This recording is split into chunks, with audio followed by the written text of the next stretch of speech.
Ad oggi le primarie sono confermate. Nessun tentennamento, nessun dubbio. Il segretario provinciale del PD dà appuntamento al 22 marzo per celebrare le primarie di coalizione di quella coalizione Agrigento 2020, tanto chiacchierata, finita al centro di polemiche. Giuseppe Zambito non si cura di loro, ma guarda e passa. No, non sono preoccupato affatto e andiamo avanti. E loro, con l'indice puntato, sono almeno 3. Non condividono l'accordo con pezzi di Forza Italia per le primarie in vista delle amministrative di Agrigento. Il primo è il deputato all'Ars Ferrandelli, che ha chiesto al segretario regionale Raciti di commissariare il PD agrigentino. Ironica la replica di Zambito. Sì, infatti Raciti immediatamente è arrivato. Forse non sa, tra le altre cose che non sa, è quella che Raciti era con noi e ha deciso insieme a noi la linea del Partito Democratico di Agrigento. Non sa questo, come non conosce evidentemente il territorio. Il secondo attacco arriva da un altro deputato, da Giuseppe Lauricella, che è tornato a chiedere al candidato sindaco del PD Bellini di fare un passo indietro.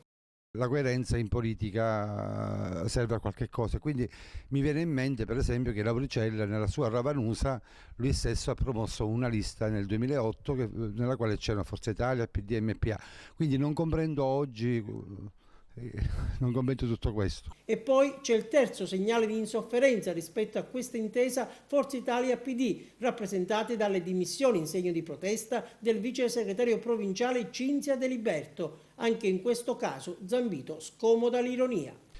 Ma sa, 5 minuti di popolarità non si negano a nessuno. Ha fatto una scelta, tra l'altro in una situazione in cui la segreteria provinciale è sospesa di fatto, quindi si è dimessa, ma non so di che cosa.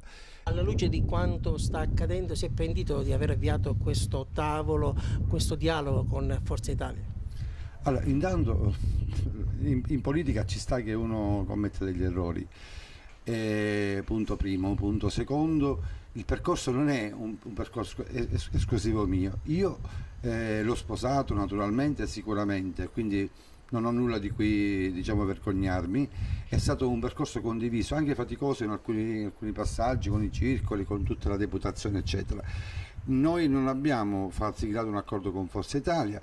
Tutti sapevamo che all'interno del patto del territorio ci fosse una componente che fa capo a Forza Italia. Però chiaramente qui la scelta era una. Noi abbiamo iniziato questo percorso pensando di costituire una coalizione che vedesse insieme alcune forze della sinistra con questi movimenti, associazioni eccetera, se non che ci siamo immediatamente accorti che non si sono neanche seduti questi movimenti, tutti questi che oggi si scandalizzano perché già erano altrove, comprendendo che a sinistra non c'era nessuno disponibile, perché tra le altre cose è proprio quella sinistra che, se di sinistra vogliamo parlare, che in tutti questi anni non ha fatto altro che criticare il PD su ogni cosa. Quindi non si capisce cosa dovevamo fare. È iniziato un percorso con le forze che fanno capo al governo Crocetta e poi allargate a liste civiche, tra le quali Patto per il Territorio, ma anche la lista Firetto per un certo momento si è seduto.